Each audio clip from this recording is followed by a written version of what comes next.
उसे क्या फर्क पड़ता है दिसंबर बीत जाने से, यकम तारीख आने से, किसी भी साल नौ के खैर मकदम पर खुशी के शादी आने से, सरूर कैफ मस्ती में मोहब्बत के तराने से,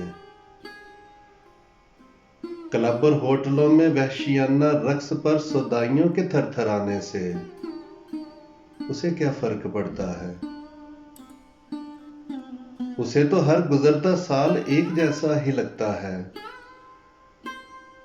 वो एक मजदूर है जिसकी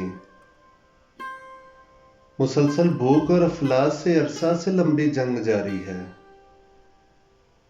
कि जिसके सामने हर सुबह पैदर पे मुशक्कत के तकाजे हैं।